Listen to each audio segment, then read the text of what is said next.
Please take your seats.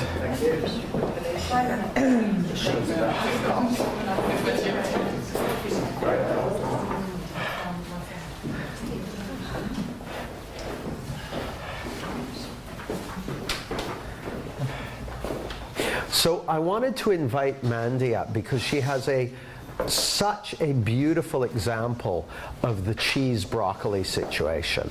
It's just such a great example of it. So over to you, Mandy. Okay. I won't take long over this one, but one of my niche groups, I suppose, is it's a particular special school that I work with. So this is children with very profound and complex learning disabilities and physical disabilities. And I do some work with parent groups, and it's usually mums.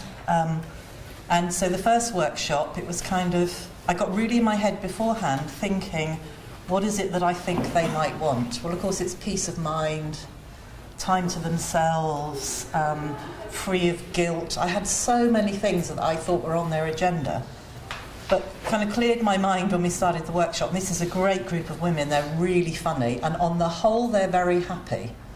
So the last thing I'm going to do is walk in and say, of course, you want to be happy, assuming they're unhappy because they've got children with complex needs. How mad is that? Everybody is the same inside, so that was, getting it wrong to start with. And there was one particular mum who was super glamorous, and she had two young boys, 4 and 6, who had quite profound autism. So they were full on 24 hours a day. And it turned out her cheese, what she really wanted, was one Friday evening a month to go out with the girls and get pissed. And that's what she wanted. Yeah, she would have been insulted if I'd said you want to be happy, or you want peace of mind, or you want ease. She didn't want any of that. She was already all of those things. But her piece of cheese was to get one night out a month. So I think we do need to be specific and not... It's so easy to make judgments and assumptions before we meet people and think, well, obviously they want happiness or peace or whatever. And actually, until we really start asking them and we drop all of that, we can't know. So that's it, really. It's such a great example. And, I remember this was 2004, I was running a forerunner of the work I do now called The Art of Being. It was a weekend program. So I'd run that every now and again. And I would go, at the time I was doing a lot of walking, and I'd go for long walks, and I would have insights. And I didn't know they were insights, but I would write down a phrase or a sentence or something when I had them. And then eventually I created a deck of cards called Instant Happiness cards. And they were like the thing that I was most proud of, because they were the purest expression of what I did and what I believed and I didn't see what we're talking about now, because I didn't know the difference between intellectual understanding and insight, and there were some other things I didn't see the formless form thing, but it was the stuff that I felt most passionately about and felt most deeply about. So I created these cards, and I got brilliant packaging design, Instant Happiness cards, got them.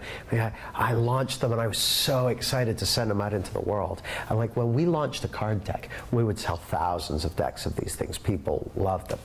We sold 150 decks of Instant Happiness. We got 80,000 people in the world. 150 of them wanted these things.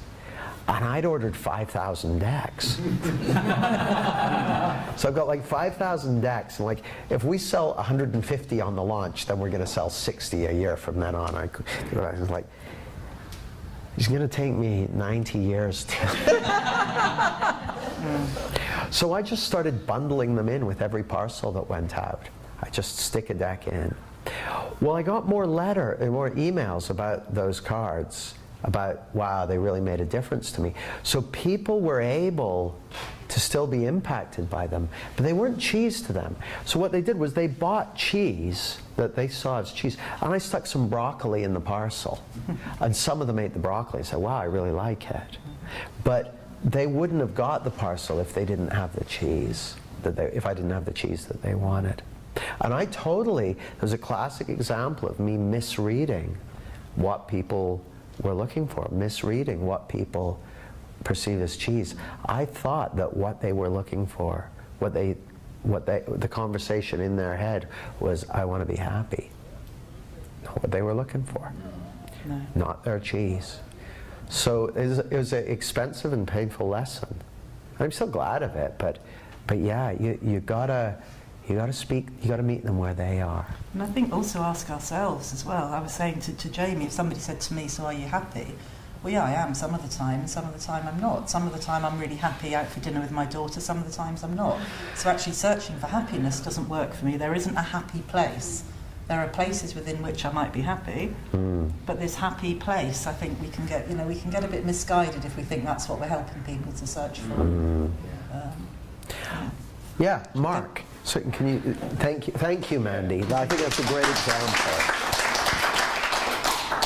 I was just wondering on that, if most people are operating from outside in, they may want happiness, but their happiness is attached to something else. Yeah, So that's, it's attached to their cheese. Yeah, so the cheese, you got to operate in that outside in world with them.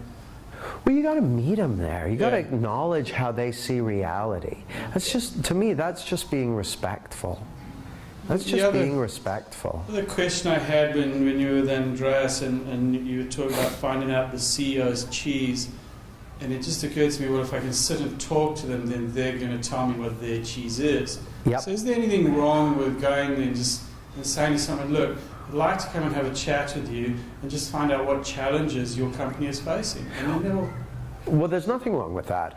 The only thing I'd say is one of the things I've seen with a lot of senior executives is they're super, super busy, and so they want to use their time wisely. So everyone's on some level asking the question, what's in it for me? So I like to present it in a way that is compelling to them, in a way that they're like, ever since I first started doing this work, any intake conversation, any initial conversation I have with someone, I want them to perceive a lot of to experience a lot of value from that, whether we end up working together or not. I really want to give it my all. So the whole, I want to really serve them, and so if you want to increase the likelihood of that conversation happening, you may want to offer it to them in a way that they perceive it as there's going to be value in it for them. Now, I can think of ways you might do that, but I bet you can too. It's just about how you make the initial offer. Yeah, and you're going to get much more ins with that first conversation by going in there with cheese in the first place. Yeah. Okay. Now, the next thing on the list was intake. So what I thought I'd do is I'd do a session with Farah, and I just do intake with her, what I would call intake. So what we're going to do is I'm going to talk to Farah as if she's someone who I'm having an initial conversation with a view to signing her up as a longer-term client on a program or as a coaching client or something like that. Now, it's okay. I'm not going to hold you to anything. So it may be that during this conversation you're like, where do I sign? And it's like, well, you can have a cooling down period.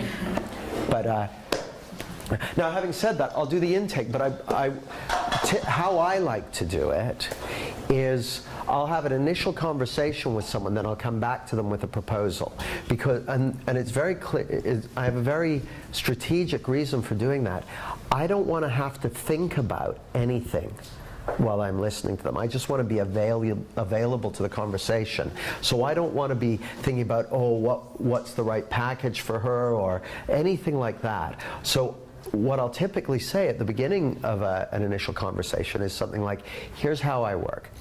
We'll have a chat here for a little while, and the purpose of this chat is for you and me to get connected and for me to understand what a great result would look like for you in terms of problems solved, goals achieved, changes made. Find out what wonderful looks like for you.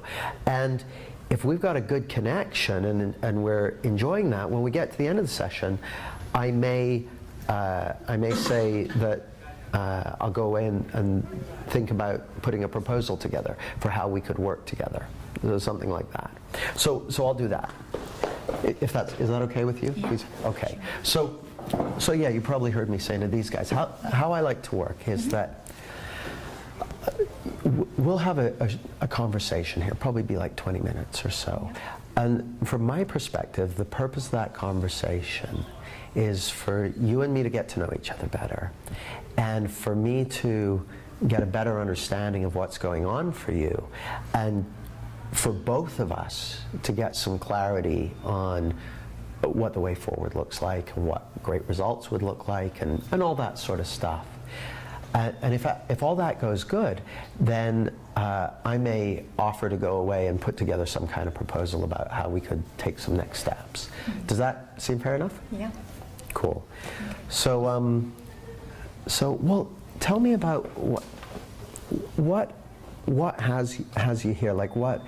I get the sense, there's some change you'd like to make, or problem you'd like to solve, or something you'd like to achieve. What have you got on your mind? Yeah, well, what it is I've had a really pleasant weekend. Really enjoyed it. I think I've been one of the more quiet participants, and at times I thought to myself, oh, I should ask a question or be more vocal, but nothing really came up to ask, or, I've just had a pleasant few days. I really enjoyed it. But there's one kind of, it's not a fear, it's more like a niggle, and it comes up. And it's come up repeatedly over the past couple of days. And that's that I'm going to go away from here, and this is a great space to be in. There's that energy and that forward movement, and I'll get stuck in the busyness of my life. So it'll be work and the kids and my husband and all the other relationships, and I won't do anything. I mean, I am doing little things since I've started or signed up for the project. I have been doing little things, fitting them in. But yeah, that's what I really don't want, is to go away and then in 3 months' time, 4 months' time, nothing. It's just been another workshop. But then I was thinking about your... because I was trying to figure it out for myself, that maybe I'll get some insight myself. And I was thinking about, that chart you did, the reality one. Yeah. So I thought, well, how in touch am I? And I really looked over my week, and to me it comes across as really a physical, because I don't want to let go of the job, because I want the money. So I was thinking, it really to me seems like it's tight, my hours, and there's a lot to do. Now, can I ask some questions, just so... How many kids you got? I've got 4. Boys, girls, bit of both? I've got 2 boys, 2 girls. Yeah. What ages? You know what? The way I speak, you'd think they were little, but they're 21, 19, 17, 14. Uh-huh. So they're older kids, but I find it's the younger 2 that they take up more, a lot of psychological energy. So a lot of headspace. How do they do that? Because, you sit... just talking to them, spending time with them, physically driving them around, picking them from here, dropping them off there. And because I spent 3 years training last year, because I was training as a... You spent 3 years training last year? You're a master of time management. But the thing is, it's because I was thinking, I don't want to be in that space again. Because in the end, to get my dissertation in, I took a month off work. I said to them, look, you need to give me a month off, or I'm going to have to resign, because I couldn't have pulled it off otherwise. Yeah. I didn't want to screw up the 3 years, which was really good, because they gave me paid leave. They said, take it. Great. Yeah, but now I'm thinking, I don't want to live that way, because that 3 years was a struggle. Yeah. Lots of late nights, getting up early, missing this, missing that. Friendships fell away because I was working and I was studying. Yeah. And I'm thinking, with my business, I don't want to do it that way. Now, if I could wave a magic wand, and what's your job? What's the job and how many hours a week? I work 30, Uh-huh. so it's not full-time, but Uh-huh. it's 30 hours. I'm a service manager in a counselling agency. We work with survivors of historic childhood sexual abuse. Uh-huh. So it can be quite intense. It can be quite difficult sometimes. But it's a great group of people I work with. I mean, it's a whole bunch of we have about 25 counsellors. It's in the voluntary sector. Now, why do you want to start your own business? Why? Why do I want to? It's something I've wanted to do for many years, even when my kids were much younger. Yeah. Just that freedom. That freedom, and just the ability to choose the work I do, choose who I work with, when I work, where I work from. Got it. So freedom, Yeah. freedom to time to choose who you work with, where you work from, when you work. Got it. Yeah, I can relate to that. I like a bit of freedom myself. So if I could like wave this, am I okay to ask you a cheesy coaching question? Here's my cheesy coaching question.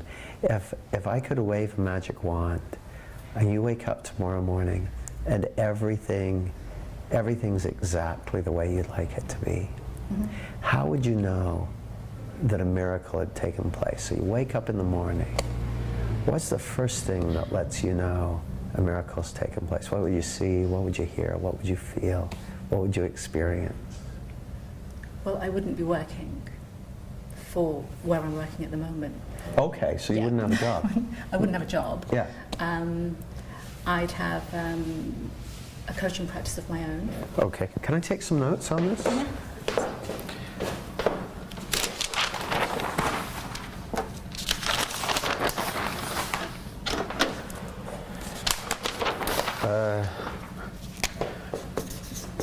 Not working a job. Coaching practice of your own? Yeah. Yeah.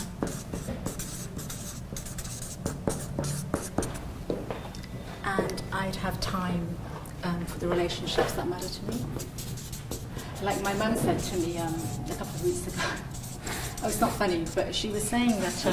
It's not funny, yet it makes me laugh. She said, this is how she thinks, but she said, when I die, no one's going to come to pay respects to you, because our community, you visit a lot, so babies are born, people die, and you go for quite a few times. You have to go when you sit, and things like that. They're important to her. They're important to me too, but I can't fit them in. So sometimes it'll be like, someone's died, or a friend of a friend, or a friend's uncle, and she'll say, oh, you didn't go. You were notable by your absence, sort of thing. Things like that.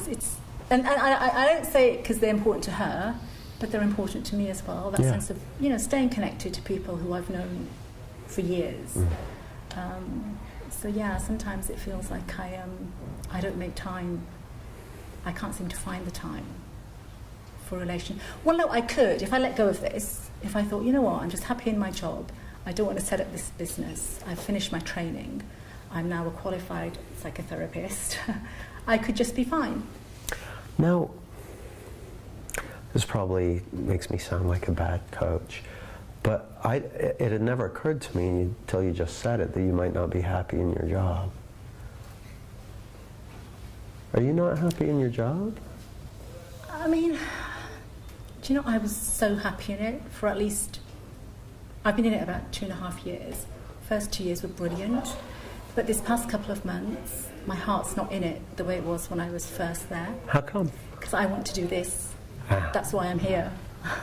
And you want to do this so you get the freedom And because I want to do the work. I want to do this work. It's that as well. It's the work that I would like to do. Okay. Is there anything else?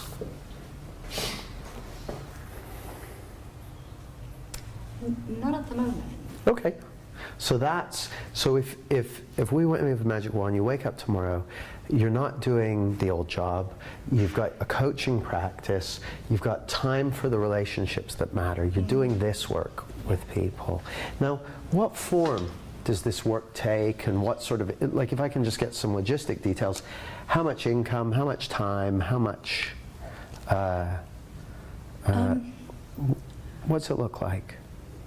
I think to leave my job, I would just be looking to earn what I'm probably making in it. Okay, so you need to get whatever that is. Yeah, Am I I just okay to need write to that down, or shall I just make something up? Yeah. Make something up? Yeah, about 25,000. Okay, I'll make up about 25.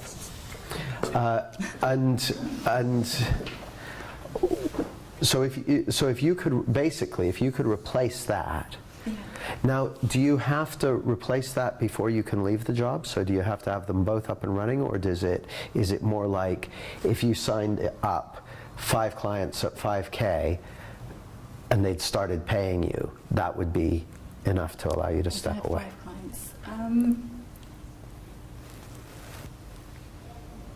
I pulled that out of my hat just as a for instance. You know, I hadn't thought. Oh, I guessed you might not have. Well, here, I'll do, here's my quick,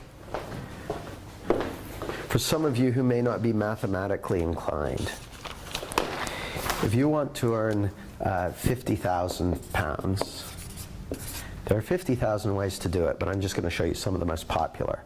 50,000 people can pay you £1.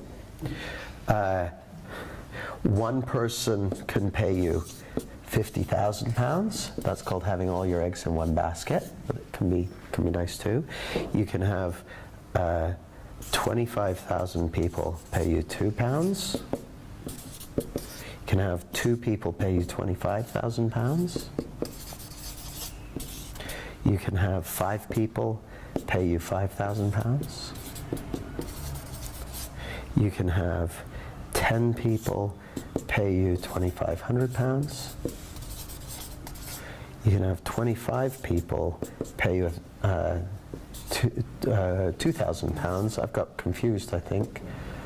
My math's gone off, hasn't it? I've started. 5 times 20, 5 times 5. I got confused, didn't I? So it's 2 times 5. It's 10 times 5. It's 5 times 10. It's 25 times. Don't forget that one. Anyway, there's a bunch of ways you can do it. I was being so good at being good at maths until I forgot that I'm not.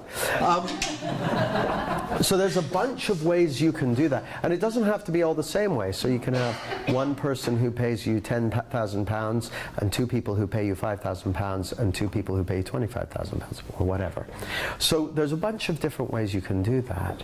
But the 2 ways to go from having a job to running your own business are either all at once or gradually.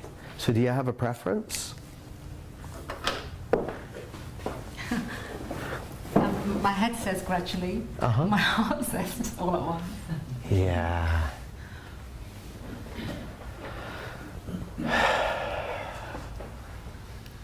Now, how come all at once? Because then I could really get into it. It feels bitty at the minute. So I'll spend an hour here, 2 hours there. You know, I'm fitting it in. And it doesn't feel like I really get the momentum. And God knows how long that would take. I don't know. Well, now, can you negotiate with your work to do fewer hours? You know, I have. So from March, I thought of that. They've reduced it by 5. Because there comes a point where they might as well take somebody else on. So it's been reducing by 5 from the end of March, so that's 25. Well, now, I remember when I used to have a job, it's a long time ago, but I was working 5 days a week, and I made a decision that by the end of the year I was going to be working for myself, no days a week at my job. And so I negotiated that I would be 5 days a week for the first couple of months of the year, then 4 days a week for a few months, then 3 days a week, then 2 days a week, then 1 day a week, and then done. Now, every job is different. One of my coaching clients, I coached him to go from 5 days a week to 3 days a week, but to stay on the same money, which was a very good influence gig he did. He basically got paid the same amount of money to work 3 days a week because he said, look, as long as I can get you the same quality of results, if I can do it on 3 days a week, he said, I'll get you a better quality of results on 3 days a week because I'll be so motivated to do it. Could you do it gradually?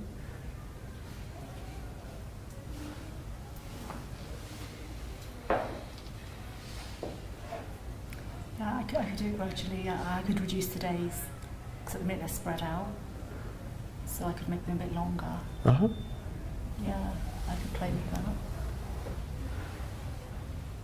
that. Now, as you sit here right now, how's this whole situation looking to you?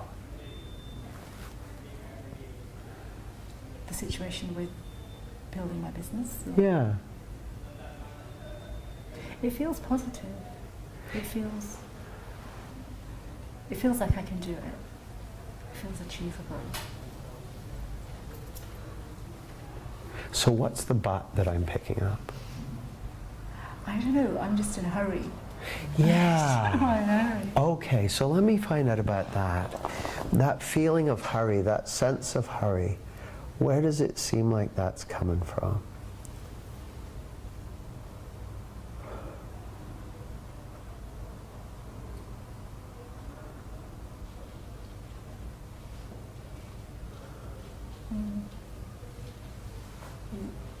Do you know, I generally tend to feel very rushed. Yeah. Life is just rushed. Well, that's the sense I was getting. That it seems like there's all these different calls on your time. So where does it seem like that's coming from? It's a rushed thinking. Well, I know that's where you think I think it's coming from. I'm asking where do you think it's coming from? Because here's the thing, I will guarantee you something. It doesn't seem like it's coming from thinking, does it? My guess, like if I was to guess at it, it seems like it's coming from the job and the relatives and the children and the social norms and the desire to start your business and the time slipping away, and it seems like it's coming from the stuff you haven't done in the past and the stuff you have still to do in the future. And that's my guess, is it seems like it's a multiplicity of causes.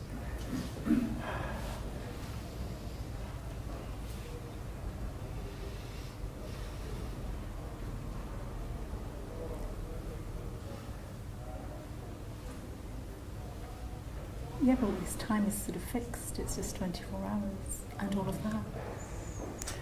Well, there's a yes and no in that. Like on the one hand, yeah, we measure time using a clock, and there are only 24 hours a day. That's true.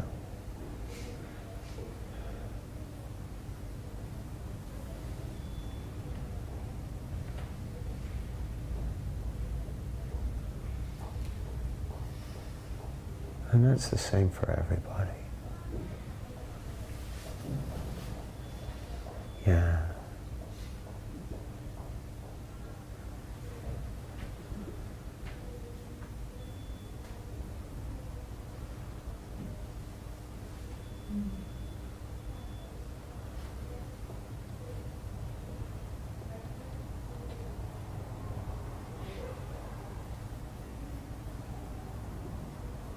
But in reality,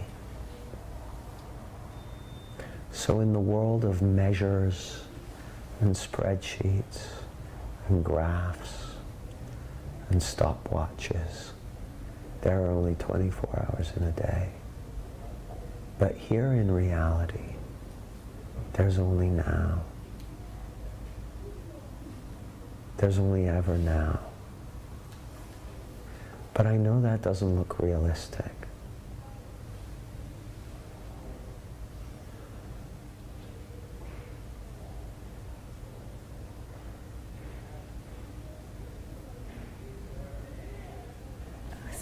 I know. I really feel a lot closer to you the last couple of minutes. Have you noticed there's like a connection there? Yeah, it seems like you saw something, got present to something, or fell out of something.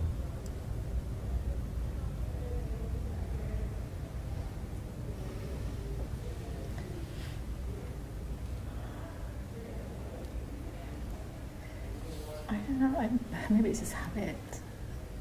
I mean, my life now is just so different to how it was, say, 3 years ago, 4 years ago.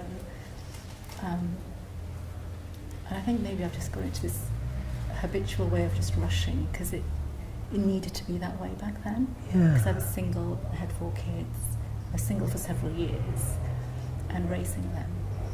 And it was a rush. I was, with Yeah. young kids, and you're trying to fit lots in.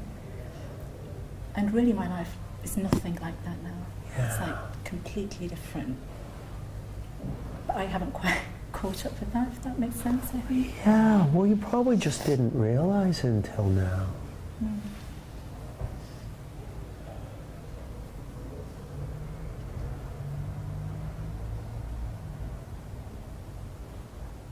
Yeah.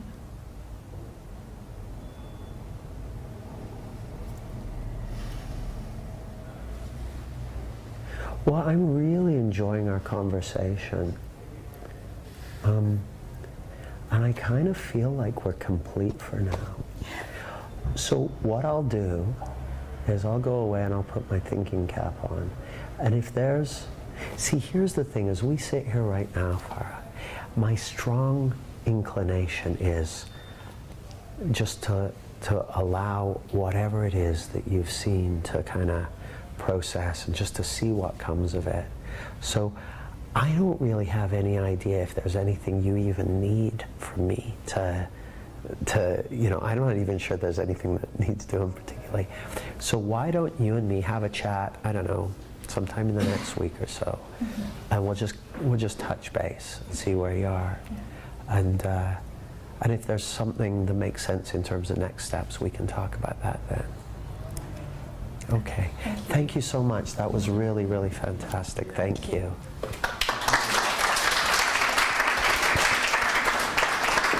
And I gotta tell you guys, I'll often, when I'm doing intake with someone, that'll happen. And I won't want to even get into the most basic logistics with them at that point. So I'll say, let's leave this for the moment, then I'll follow up with you and we'll take it from there. Now, I know from a sales perspective, that may be not what people would recommend because I might lose it. But I know that when I work in this way, I'm sowing seeds all the time. And the person who ends up getting what they needed from one conversation refers 3 people to me. So I don't, when I said to Farah, I have no idea if there's anything she's even going to need from me. I mean it. I really don't know. We might get on the phone in a week's time and she's like, thank you, that made such a difference to me. I know what I need to do now, and can you help me in this way and that way? She might say, you know what, I was just running around in circles and now I've seen I need to do this, this, and this. It's very straightforward. I'm fine with it either way because I'm assuming anyone I have that kind of conversation with, we're going to be part of each other's lives forever. That's for the duration. So I'm not in a hurry. I'm not in a hurry. I can sometimes get insecure and then I get in a hurry. But I know if I look to what I know to be true, what's important is connection, engagement, caring. There's a book by Gary Vaynerchuk. Gary Vaynerchuk's wildly successful at social media, built a huge, $460 million business called Wine Library. Very connected guy. He wrote this book called Crush It, huge bestseller, all about social media and changing technology. Chapter 17 or something is called The Ultimate Marketing Strategy. So I open that book, go straight to that page. It just says care. And I couldn't agree more. I couldn't agree more. It is, in my opinion, one of the most important and undervalued things. Care. Care about people. Care about people. It'll cost extra time. Do it anyway. It matters. Any questions about, so from my perspective, that's what intake looks like. That's what intake looks like. So I'm the kind of questions I was asking with Farah about how would you like it to look, what could that look like, that sort of thing. That's very typical in an initial intake conversation because I'm trying to figure out what's cheese for them. So I know for Farah, at least at the beginning of that conversation, cheese included being able to leave her job, having a sense of freedom, having a coaching practice, having time for the relationships that matter, doing this kind of work. That was cheese for her. But I also, like, it's so interesting. I was doing this diagram and the money and that sort of stuff, and I was like, at one moment I was like, where are you going with this, Jamie? And the answer was, I don't know, let's find out. So and then I get back to Farah and I'm listening to her, and I can't even remember what I asked. We'll maybe watch the video back. So I did that little drawing and got back here. I asked her a question, and all of a sudden she went and plummeted out of her thinking, and we got very connected. And whether I go back to Farah with something for us to do later or not, whatever happens, what I know for sure is that having had that experience, Farah knows that that I have powers.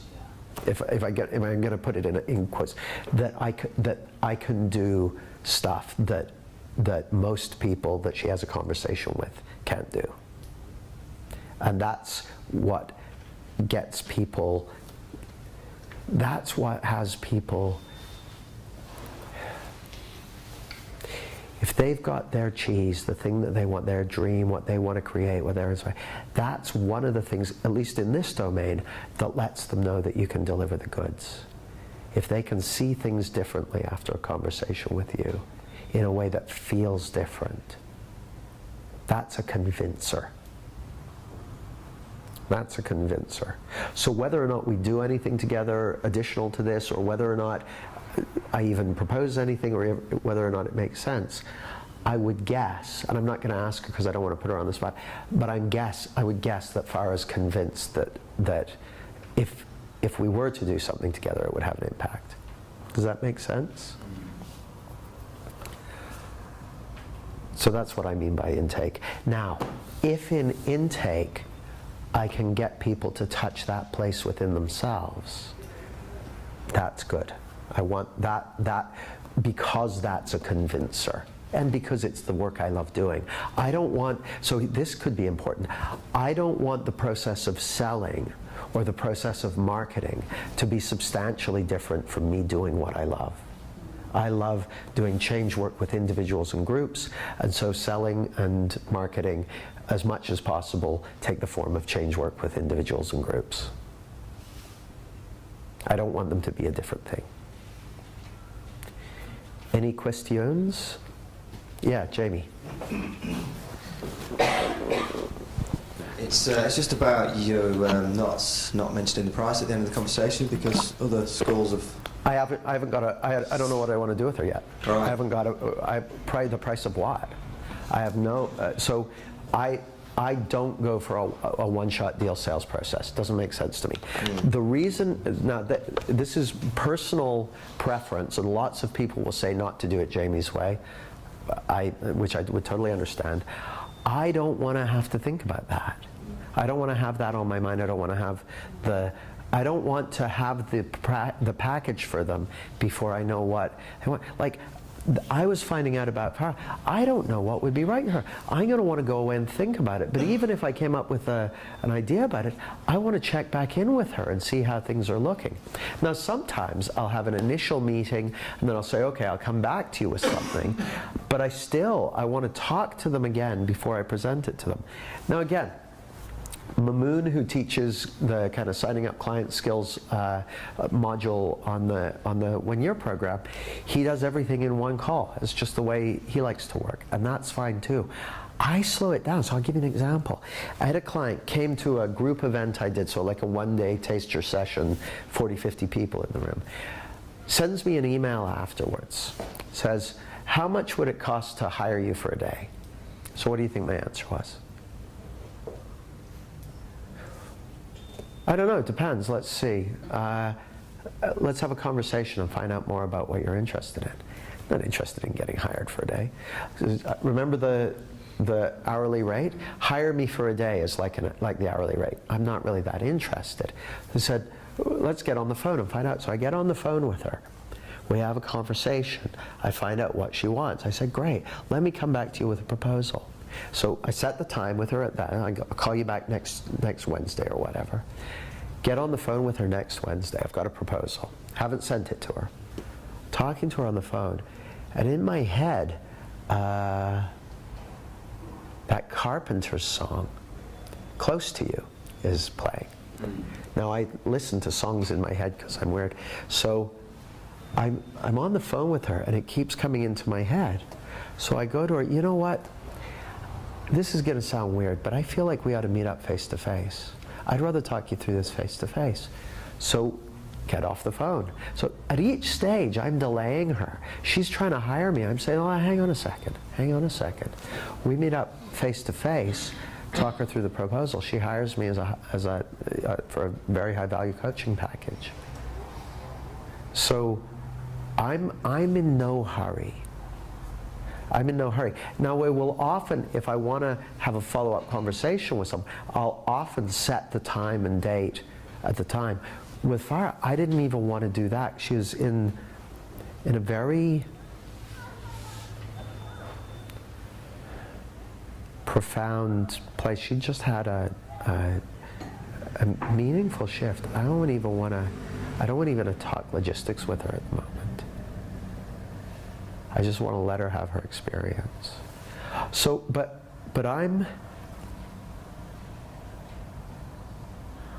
if I'm going to spend a year, like I like to work with people over a year, if I'm going to spend a year working with someone, I want to really like them and really like what we're up to together. I want to spend some time together to find out if I want to spend some time with them. Because if I don't like hanging out with them, I don't want to make them an offer. I don't want to work with someone I don't like hanging out with. It's a long time. I like working with people who I like working with. Ian, microphone please. So in my other two businesses, I know you said that the sales and marketing process is different, but when it really works, it isn't. We go and see our customers, we evaluate, we send them a quotation, we call up and follow through. We found out what their hot buttons are or aren't. We have scarcity, you need to wait for our product. And if you're unclear, come to the factory and we'll give you a tour and show you and demonstrate some of what we do so you can see it. So it's following that pattern, and it's a grounding issue.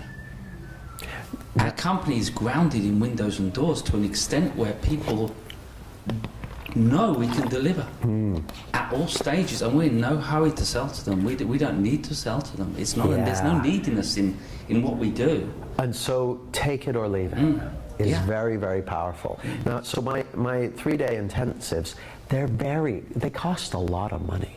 Like you can get an intensive with someone who's been teaching the principles for 30 years for a fraction of what I charge. People say, well, you charge a lot more than other people. I'm like, yeah. They say, well, I could go to, Bob Dobbs for a third of what you charge. Yeah. Like, he's great. I encourage you to do so. I'll give him names of people to go spend time with. Well, I want to come to you. I'm like, well, that's the price. That's the price. It's take it or leave it. Take it or leave it. Now I make slight adjustments. So for instance, if someone's doing, a lot of times the intensives, we do them at a 5-star accommodation, but if someone's doing practitioner with me but really wants an intensive, we'll do it at my flat instead and knock some money off the price and that sort of thing. So again, I'm happy to do that sort of thing, but I'm not,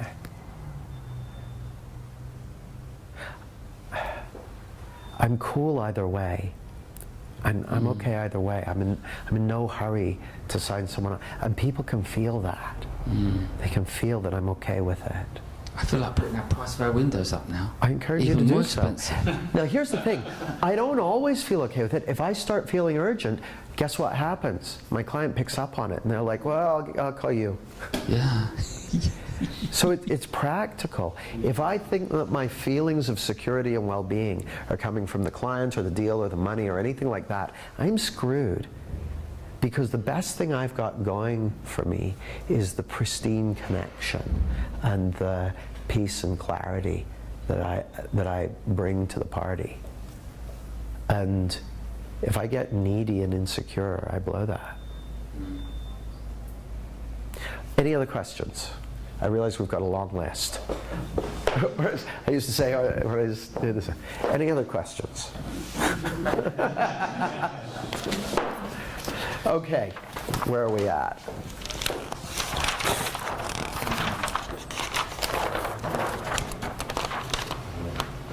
Shall we do some objection handling, or shall we do how to get those conversations?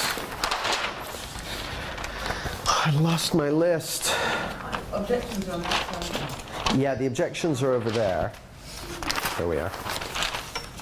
No broccoli. Okay, intake, done.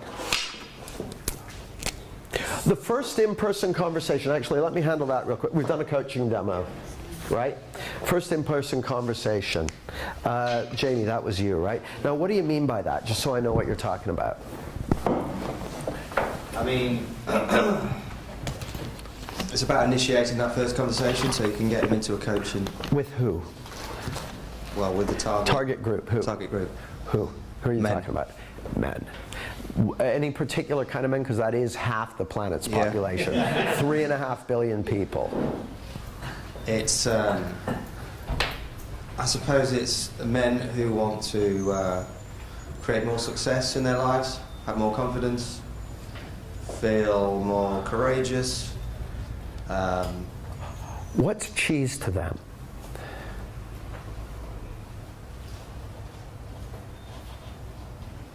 For instance, have you ever had a guy come up and said, I want to be more courageous?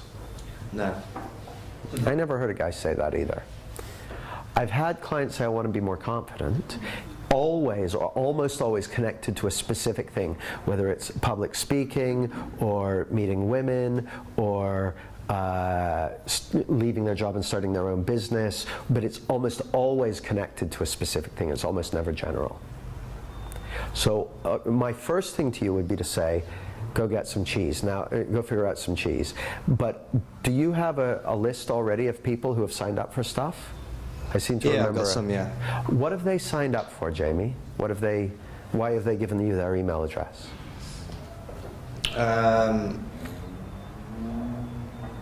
It's off the back of blog posts or a free gift. Okay, what's the free gift? Oh, it's pokey at the minute. It's called Instant Inspiration. It's Okay, how many emails do you have, roughly? about 200. Okay, mostly men, would you say? Mostly men, yeah. Mostly men who kind of dig what you're talking about, right? Okay, so here's what you might do. This is just an example. I sent out an email before Christmas. I may have told you guys this. I sent it out to people who hadn't opened any, people who were bored of hearing from me, who hadn't opened any of my emails in a long time. And I just said, hey, the subject line was their first name, and it just said, hey, Bob, if that was their name, obviously, whatever their name was. So, hey, Bob, would you be interested in me collaborating with you on building your would you like me to collaborate with you on building your coaching practice, ? Jamie. Now, it didn't have all stuff, and it was just like as if it had come from from Jamie Smart Personal, like it had come from my iPhone. And it didn't look like an iPhone, but it was just a short personal email expecting a response. And so a bunch of those people came back to me and said, yes, or tell me more, or whatever. Well, now that's a conversation initiated. That's one way of doing it. If it's people that I already know, I'll send them a text messages. Hey man, something I want to talk with you about. When's a good time to talk? Conversation initiated. The more that you can speak to their cheese. I love that we're using cheese as this kind of mythical object that's now, it's kind of weird and wonderful at the same time. It's like, yeah. What did you talk about on the principles, the Clarity Principles card?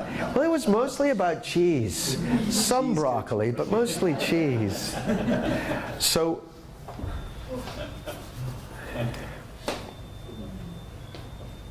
the way my friend Dean talks about it, which I think is a great way to talk about it, is like, if you were having a conversation, if you're standing in line next to someone in Starbucks, what would you say to them there?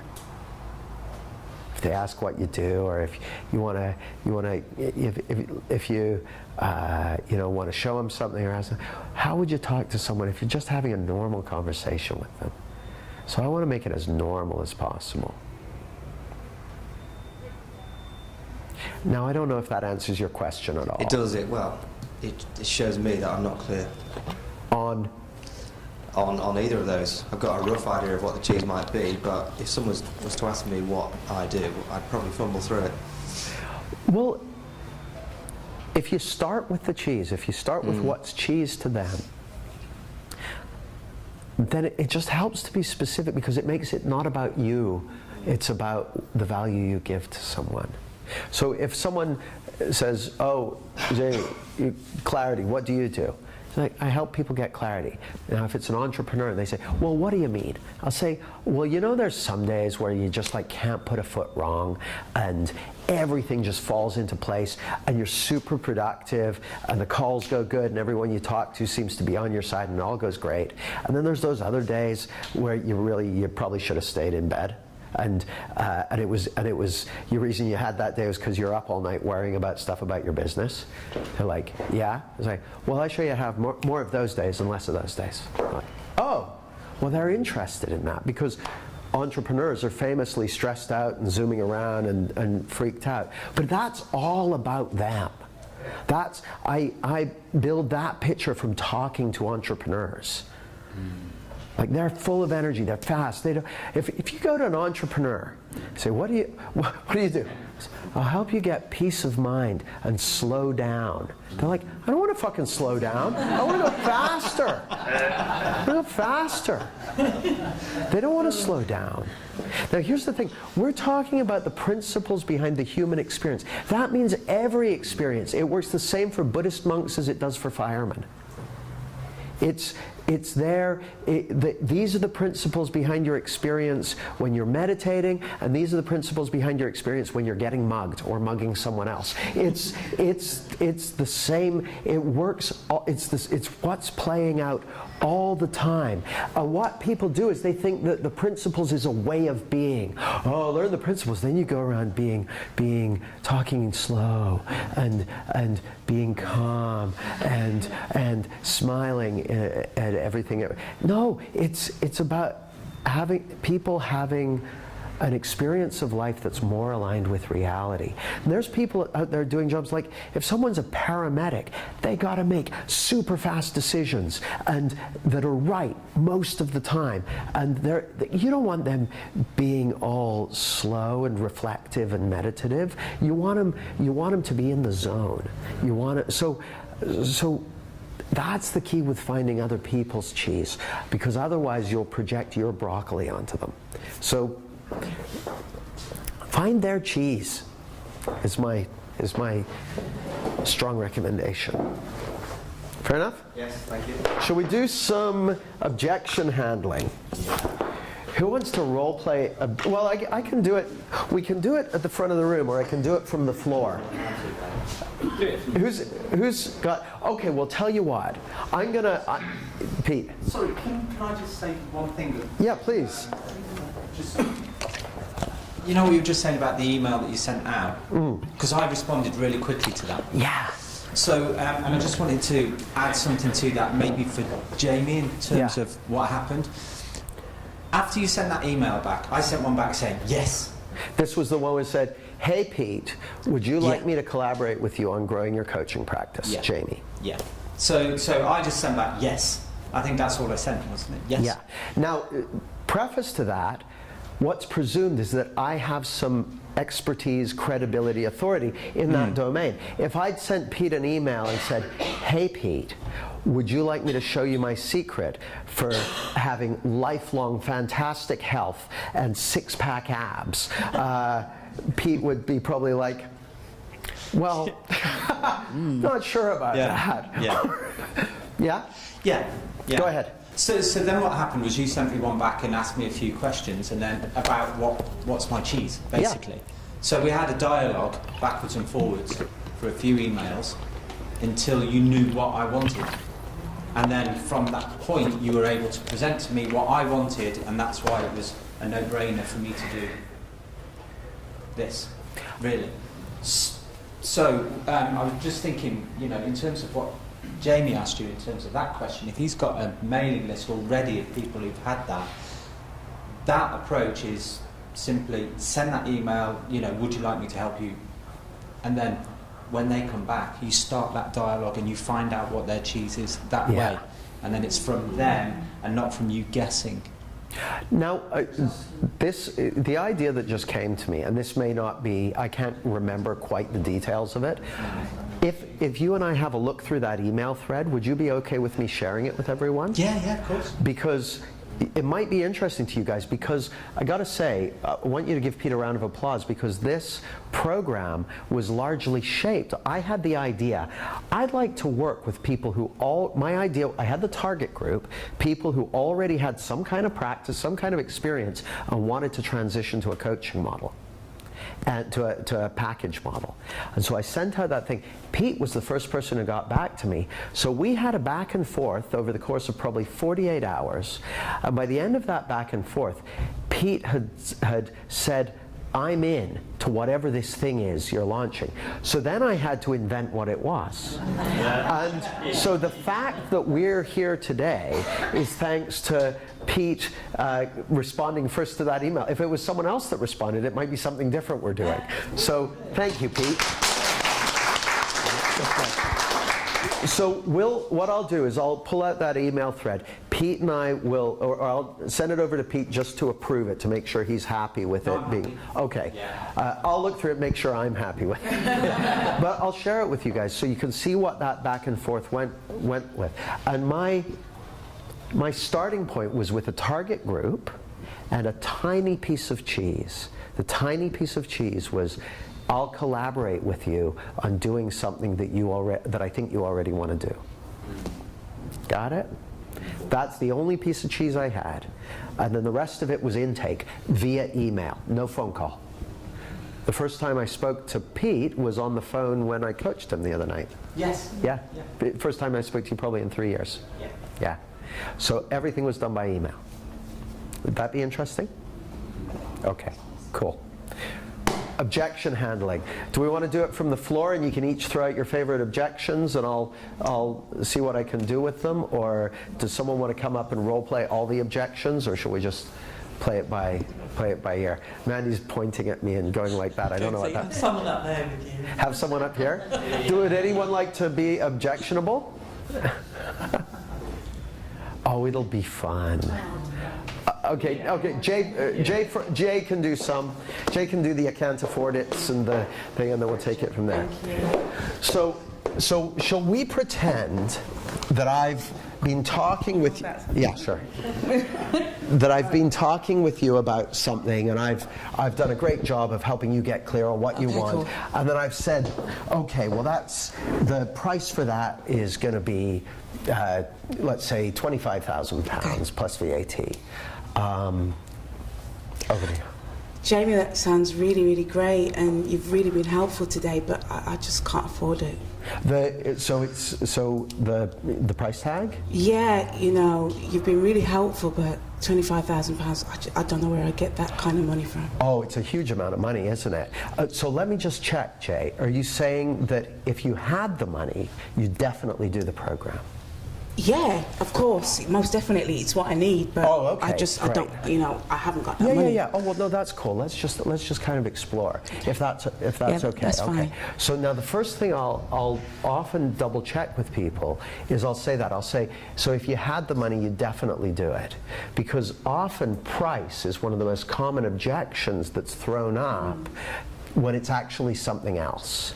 Now, if I ask that question and it's something else, I'll say, so you're saying if you had the money, you definitely do it. They're like, well, no, that's not. Well, that's really useful because it's not a price issue at that point. It might be a price issue later, but it's not a price issue at that point. So I had someone the other day, I can't remember who it was, no, it was a few months ago. I said, so you're saying if you had the money, you'd definitely do it. And they're like, well, it's a lot of time to spend. So we needed to go and look at that as well. So yeah, so you definitely do it if you had the money. Oh yeah, most definitely. Well now, and I know you don't have that, and you haven't identified ways that you could raise it. But a question I really want to see if you can help me understand. What would you have to get from doing this in order for that kind of level of investment to be a no-brainer? Well, I'd like a return on that. Yeah. Most definitely. Well, at the very least, you'd want to make your money back, wouldn't you? Yeah, at least break even. Yeah. And how soon would you want to do that? As soon as possible. Yeah, but I mean, if you're going to set a time limit on it. I don't know, maybe 6, 12 months. 6 to 12 months? Choose one, 6 or 12? 12. Okay, 12 months. So if you recoup the investment, right, that would be my feeling for me is like, if you recoup the investment, you'd be back to where you started. That would be kind of like, okay, good. Yeah. But what would make it a no-brainer? Like, that would make it, okay, I got away with it. What would make it a no-brainer? Well, what would make it a no-brainer is not only to break even, but to move out of where I am, so that I no longer hear that price tag and think, Yeah, exactly. That's totally get it. If I could have that result, yeah. Okay, well, that makes sense to me. So you're okay with me asking these questions? Yeah, Great. So what would have to happen as a result of coming on this program for you to do that? Like, would that mean putting your prices up, or would it mean opening up a new area of business, or would it mean signing 3 new clients? Help me understand, what in practical terms would you have to get from this in order to not only make your money back, but take it to a new level? I would need to know how to price and package my services so I could have the information I need to not worry about money anymore. Great. Now I'm going to pause for a sec. Can you see how we've taken it? Now here's the thing. If Jay was at a level of, let's say I'm coaching a homeless person and I'm trying to sell them a £25,000 package. It might be that there's just practically, it's either not realistic, or it's totally unfeasible, or would be flagrantly irresponsible of me to put them on that package. I totally get that. So I don't want someone to sign up for something with me that is ridiculous for them. However, I remember one of my first. Does anyone know Elaine Halides? They wrote a book called Mindfulness about the principles as they relate to food and eating. So she was one of my first long-term coaching clients, high-value client, and we came to the money side of it, and she said, well, Jamie, I've decided I'm going to remortgage my house to do the coaching with you. And I went kind of, I went, well, I don't know if that's, she goes, that, Mr. Smart, is none of your business. I've decided that I'm going to do this. I know it makes sense to me. How I come up with the money is down to me. None of your business. I was like, got it. She was right. That's not my decision to make. That's not my decision to make. Now, can you see how Jay and I are in a very different conversation now than we were 3 minutes ago? So okay. And I get it, that's wherever you spend your money, that's what you'd have to get from it in order to justify that kind of level of investment. Yeah. Well, now then the question is, I think the question is, do you think that I could help you get to that or not? Because here's the thing. If you don't think that working with me is going to help you get to what you just described, then you have no business investing that kind of money with me. If you do believe that working with me is going to help you get to that, then we need to explore how you can raise the capital to invest in it. Most definitely. I truly believe that you can help me, so yeah, I'd like to do that. Okay, great.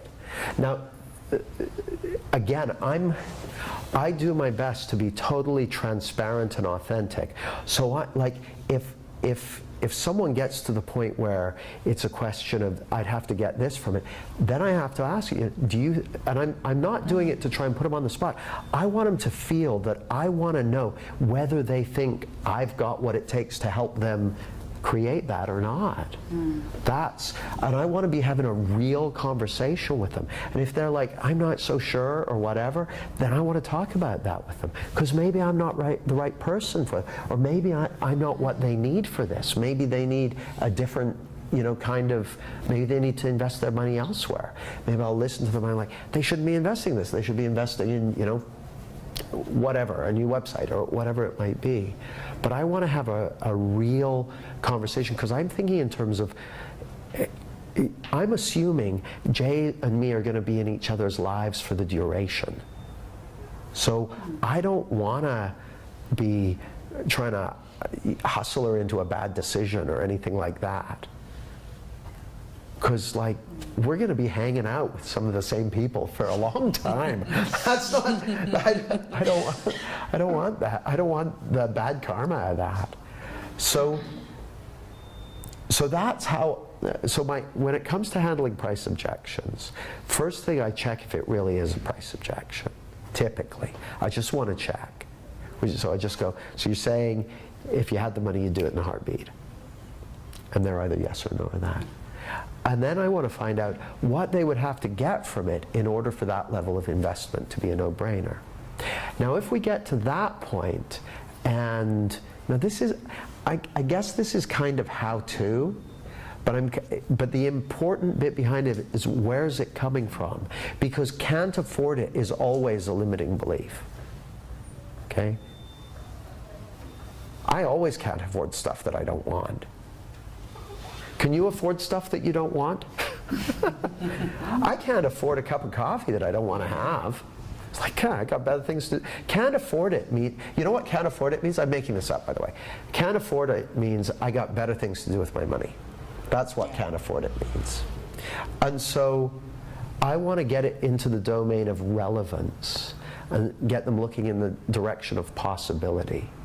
Now, if it's about actually raising the money, then I'll have a different conversation about that. But this seemed like the usual price objection. I mean, it's pretty much the same with all the other objections. It's pretty much the same. I want to find out what's really going on there. So, yeah, Nicole.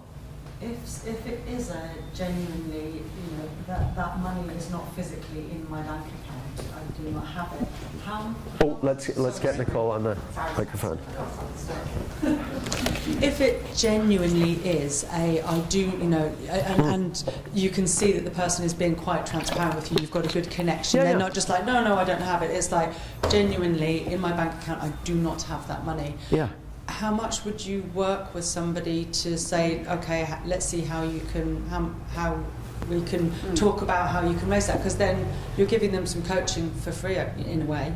Well, what I typically do, I remember when I hired Michael Neal, end of 2008 to work with me. Price tag for that was £40,000. And I didn't have the money. And Michael said, well, I said, definitely want to do it. I haven't got the money, so I'm going to go and raise the money, and once I got the money, I'll get in touch. And so a month later, he got in touch. He said, how are you doing raising the money? He said, I'm totally up for doing it. I can't get the money together. So he gets on the phone with me. He goes, you know what? He said, Jamie, I don't think you've decided whether or not you actually want to do it. I said, no, I definitely do. I just can't haven't got the money together yet. He said, well, here's what I want you to do. I want you to go away and just reflect on whether you're up for this or not. He said, because at the moment it sounds like you're making it conditional on getting the money.